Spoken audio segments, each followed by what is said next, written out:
When I first met Sarah, she was magnetic. Her ambition matched my own, and we quickly became that couple others looked up to. Our paths crossed during my last semester of college in an econ class neither of us wanted to be in, but both needed for graduation. We struck up a conversation about the professor's ramblings, and I was hooked. Sarah had a wit and charm that kept me intrigued. Soon enough, we were inseparable. After graduation, we built a life that looked like a success story. Sarah became a nurse, dedicating herself to the long, grueling hours, while I worked my way up in finance. We pooled our earnings into a modest home, decorated it with reminders of our travels, and carefully put aside funds for the future. We didn't have kids, by choice, and focused on living well, pouring energy into our careers and ourselves. Those first few years were about laying the groundwork, believing that if we worked hard, the future would be as bright as we'd dreamed. But as the years went on, small things changed. I don't know exactly when or how, but somewhere along the way, there was a shift. At first, I brushed it off, figuring it was normal for life to ebb and flow. Sarah's shifts at the hospital grew more demanding, and when she was home, she seemed preoccupied, her attention elsewhere. I started noticing that she was on her phone a lot, even at night, but she always had a good reason for it. I'd ask who she was texting so late, and she'd brush it off, claiming it was just work colleagues or a patient's family reaching out. I wanted to believe her, so I didn't press her too hard. After all, I trusted her. One day, while we were driving home from a weekend with her parents, she casually mentioned a new doctor on her floor, a specialist brought in to handle a particularly challenging case. She spoke with unusual excitement, something I hadn't seen from her in a while, but I didn't think too much of it. Over the next few months, his name started popping up in conversation a lot.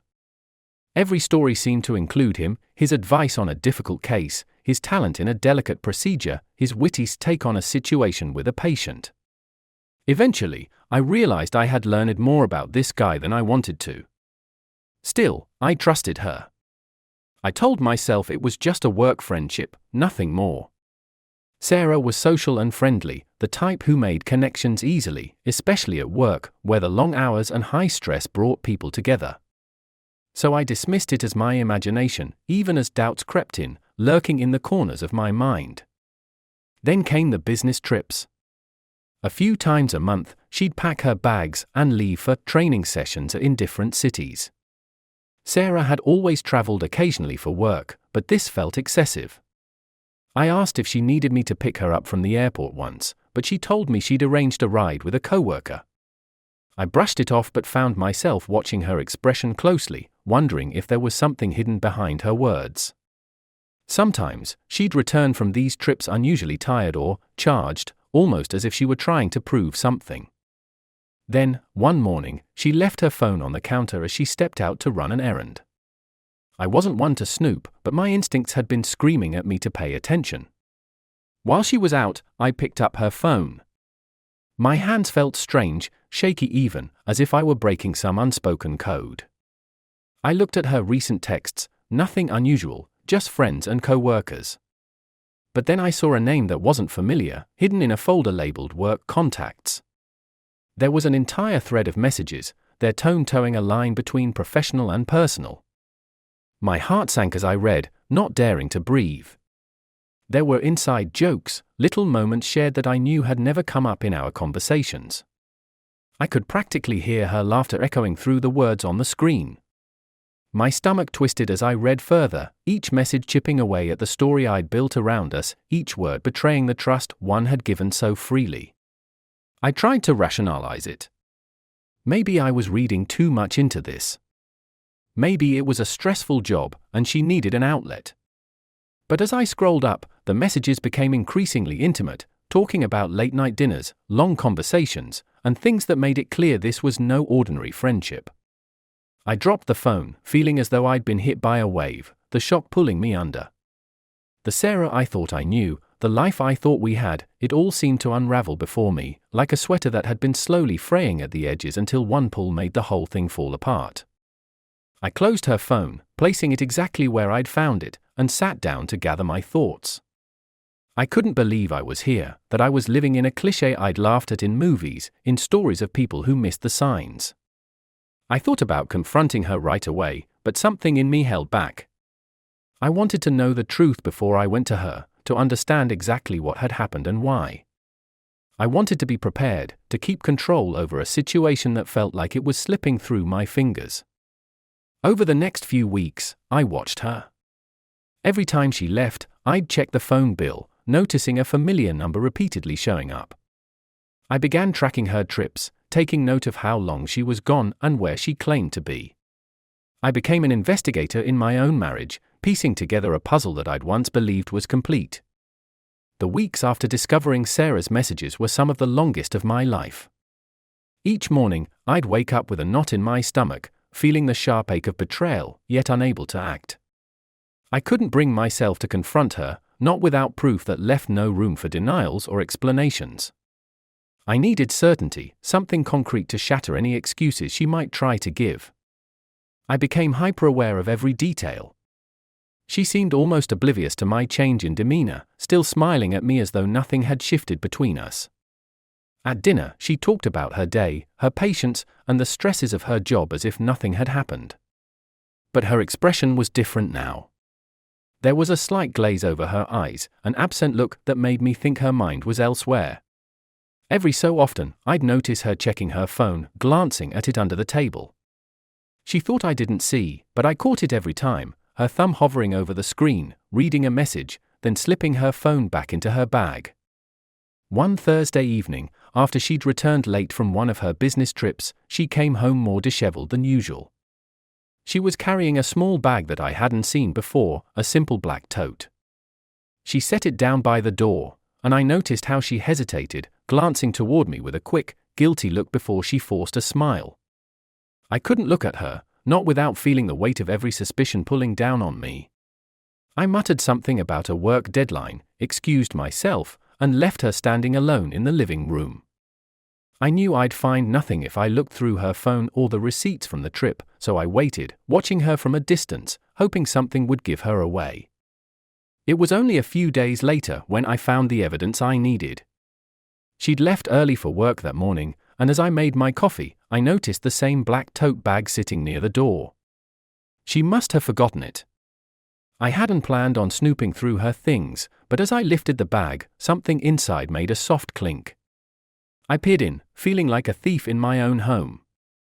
Inside was a small bottle of expensive perfume, a brand she'd never used before, and a pair of earrings that I hadn't seen her wear. It felt like a slap in the face. These weren't just gifts she might have bought herself on a whim, they were keepsakes, tokens from someone who meant more to her than I wanted to admit. I decided to take it a step further. That afternoon, I took an early leave from work, feigning a stomach bug, and drove to the hospital where Sarah worked. Parking my car a distance away, I waited, feeling a sick mixture of anticipation and dread. She came out a few hours later, her pace brisk, her eye scanning the parking lot. I was careful to stay hidden, watching her walk to her car. But instead of getting in, she paused, her phone pressed to her ear, and then she waited. My heart pounded as a silver sedan pulled up beside her, and a man stepped out, greeting her with a smile that felt too familiar. She laughed, leaning toward him, and then he placed a hand on her arm, steering her into his car. The betrayal felt different now, sharper, more real. It was no longer a suspicion but a truth, something undeniable. They drove off together, and I followed at a safe distance, my heart thudding in my chest as they wound through the city streets. Eventually, they parked near a small, upscale restaurant. I watched from a distance as they entered, seated by a window. They ordered wine, laughing over their glasses, leaning close to talk. Every so often, he'd reach across the table, his hand resting on hers, and she wouldn't pull away.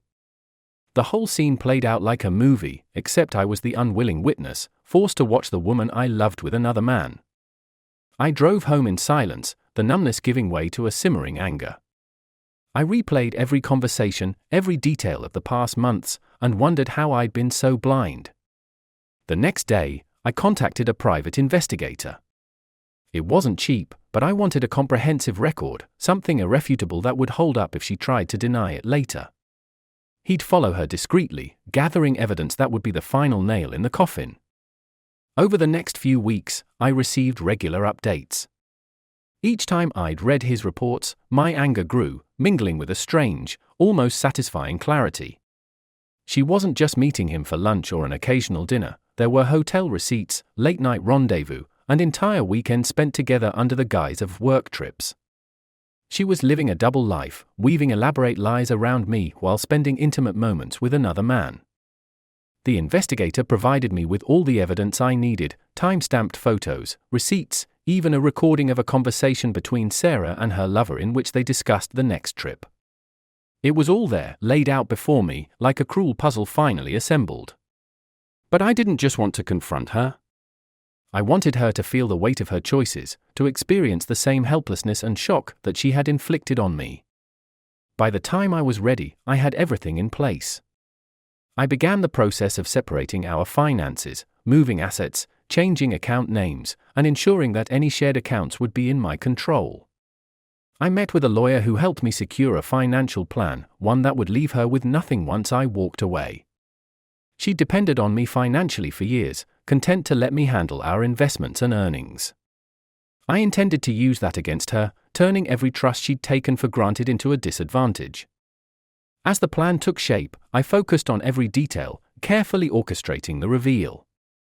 I wanted to catch her off guard, to make sure there was no way out, no excuses, no opportunity for her to deflect or manipulate the truth.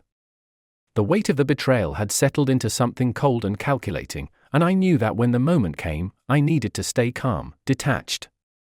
I wasn't just confronting her, I was dismantling everything she'd built on lies. The private investigator handed me the final report, a thick stack of evidence documenting her affair in detail. There were photos, hotel records, and even texts between her and her lover. Some of the messages were gut-wrenching to read, filled with the kind of passion and affection she'd once reserved for me. But those memories felt distant now, replaced by a bitterness that kept me focused.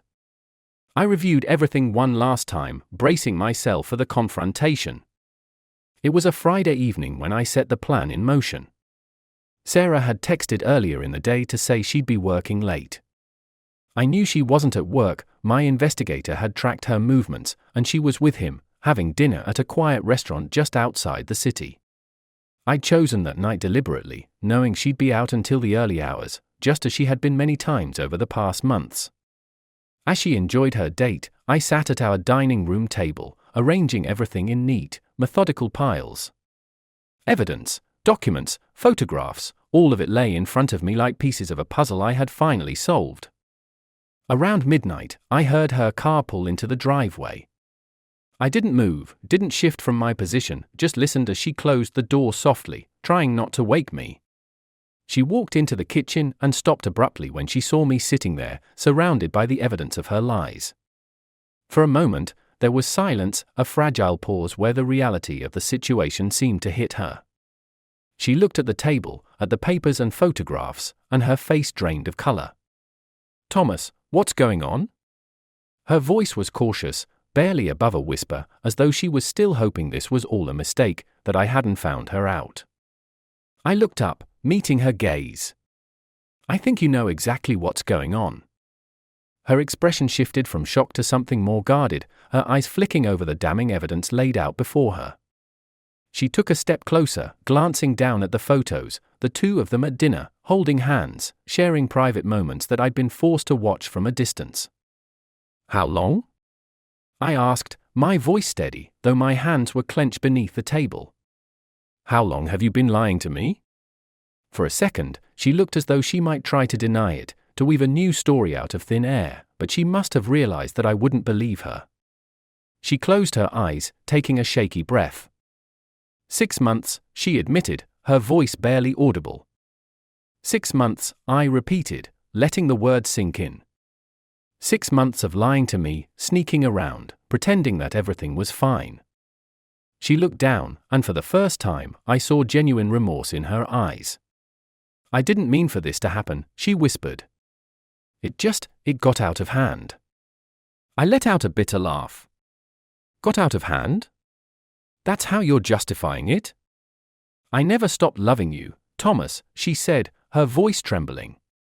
I don't know. I felt trapped, like I needed something else, something different. It wasn't supposed to be this way. I shook my head, feeling the anger simmer beneath the surface. Do you have any idea what this has done to me? Do you even care? You were out there, building a new life with someone else while I was here, trusting you, believing in us. Tears welled in her eyes, but I felt nothing but a cold satisfaction. She had shattered my world, and I wanted her to feel that same devastation. I reached for the documents I had prepared, the financial statements, the divorce papers, everything that would leave her with nothing. You've taken everything from me, Sarah, I said quietly, handing her the papers. So now, I'm taking everything from you. Her eyes widened as she looked at the documents, the reality of the situation beginning to dawn on her. Thomas, please. I don't want this. I know I made a mistake, but we can work through this. We can go to counseling, fix things. I'll do whatever it takes. I stared at her, feeling a strange mix of pity and contempt. Work through it? How do you propose we work through 6 months of deception? How am I supposed to believe anything you say after this? She reached out, her hand trembling as she placed it on mine. I know I messed up, but please, don't end things like this. We've built a life together, doesn't that mean anything to you? I pulled my hand away, unable to look at her. It did mean something to me. It meant everything. But you threw that away. You made a choice, Sarah, and now you have to live with it. For a moment, she just stood there, staring at the papers, her face etched with disbelief and regret. Then, as though grasping at a final thread of hope, she looked up at me, her voice pleading. Please, Thomas. Let me stay. Let me prove to you that I can change, that we can make this work. I'll end things with him, I'll do whatever you want. Just, please, give me another chance. I felt the weight of her words, the desperation in her voice. But I knew that forgiveness was impossible. She had broken something between us, something that could never be mended. I looked at her, feeling the last traces of love dissolve into something colder, more resolute. It's too late, Sarah, I said, my voice final. There's nothing left for us. You made your choice, and now I'm making mine. With that, I rose from the table, leaving her standing there, clutching the papers, her face a mix of despair and disbelief. I walked out of the kitchen, feeling a strange sense of freedom wash over me. It wasn't relief or joy, but a release from the pain and betrayal that had consumed me for so long. I spent that night at a friend's house, letting the weight of the past months finally lift. I'd lost something irreplaceable, but I had reclaimed my dignity, my control over my life. As for Sarah, she would be left to pick up the pieces of the life she'd torn apart. In the days that followed, I kept a strict distance from Sarah. The divorce proceedings were set in motion, and I made arrangements to stay at a friend's house until she moved out. I felt a sense of closure, a sense of finality. I'd confronted her, handed her the consequences of her choices, and walked away. But as the days passed, the silence that had once felt comforting grew heavier. I had spent so much energy building this life with her, and now that it was over, I found myself wondering what I would do with the aftermath. Then, one morning, my phone rang. It was a number I didn't recognize. I almost didn't pick up, but something compelled me to press answer. Thomas? It's Matt, the voice said. I frowned, trying to place the name, and then it clicked. Matt, her lover. The one I'd seen with her at the restaurant, the one I'd hired a private investigator to follow. The man she'd risked everything for. Why are you calling me? I asked, trying to keep the anger from creeping into my voice. Please, just hear me out, he said, his voice strained.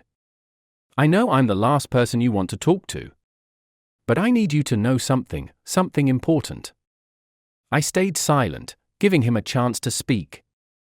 He took a deep breath and continued. Sarah and we were never really in love. Not like you think. She made me believe she was in an open marriage. That you knew about us, that you were okay with it. She told me you had an arrangement, that this was all consensual. I felt a surge of anger but held it back. An arrangement? I echoed, incredulously. Yes, he said, his voice almost desperate. I thought you knew about me, that you two had some sort of agreement. She told me stories about your relationship, about how you wanted her to be happy, even if it meant seeing other people. I didn't realize, until now. I let his words sink in, feeling a mix of disbelief and fury.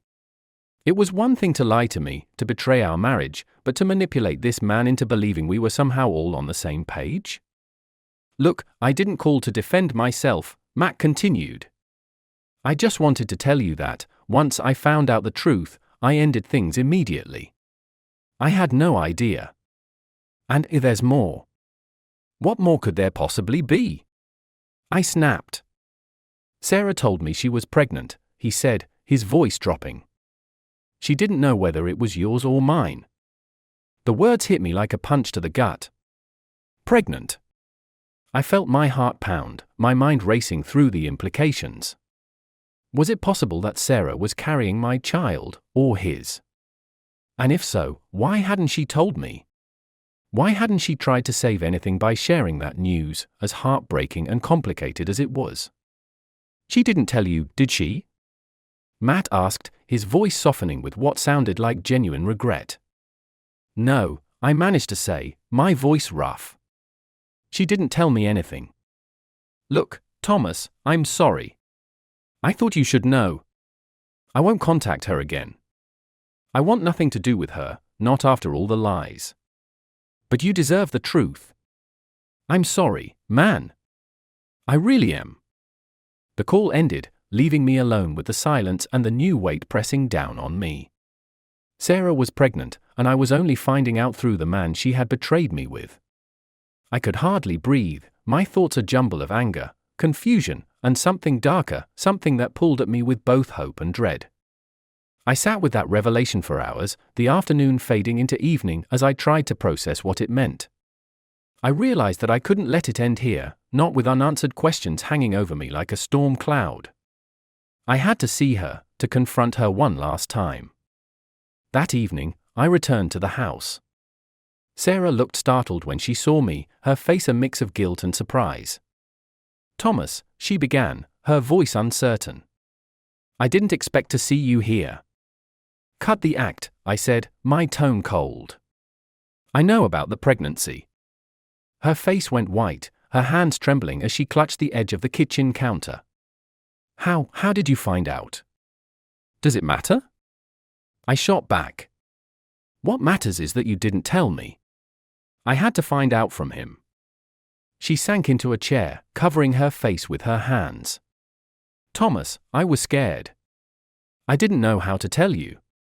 I wasn't even sure if you'd believe me. Believe you? I asked, incredulous. Why would I believe anything you say now? She looked up, tears streaming down her face. I know I messed up, okay? I know I betrayed you, hurt you in ways I can never undo. But I didn't tell you because I was afraid you'd hate me more. More than I already do? I scoffed. You kept my own child from me.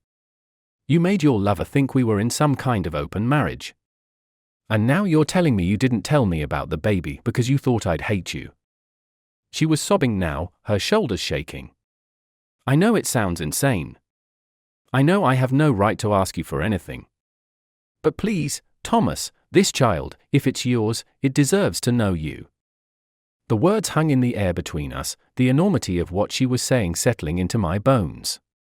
If the child was mine, then everything I had planned, walking away, cutting all ties, leaving her with nothing, suddenly felt impossible. Are you even sure it's mine? I asked, my voice a mix of anger and desperation. She looked up, a flicker of hope in her eyes. No, but I want it to be. I know it's not fair to ask you for another chance, but if it is yours, maybe we can find a way to make things right. Not for us, but for the child. I turned away, the weight of her words pressing down on me. I wanted to reject her, to leave her with nothing but the consequences of her own actions. But this was bigger than my anger, bigger than the betrayal. If the child was mine, then I had a responsibility, something that went beyond my hatred for what she had done. Get a paternity test, I said finally, my voice flat. If it's mine, we'll figure out what that means. But don't think for a second that this changes anything between us. She nodded, wiping her tears away. Thank you, Thomas. I know I don't deserve this. But, thank you. As I left, the weight of everything settled onto my shoulders, heavier than it had ever been. This wasn't the ending I had planned, and in a way, it was far worse. I had wanted to leave her with nothing, to make her feel the emptiness she'd left me with. But now, with a potential child involved, I couldn't walk away completely. In the end, revenge had been within my reach, a bitter satisfaction that I'd craved. But life had thrown in a twist, a bond that couldn't be broken by anger or betrayal. And as I drove away from the house that night, I realized that the most painful revenge wasn't in leaving her with nothing, but in living with the ties that might bind us forever.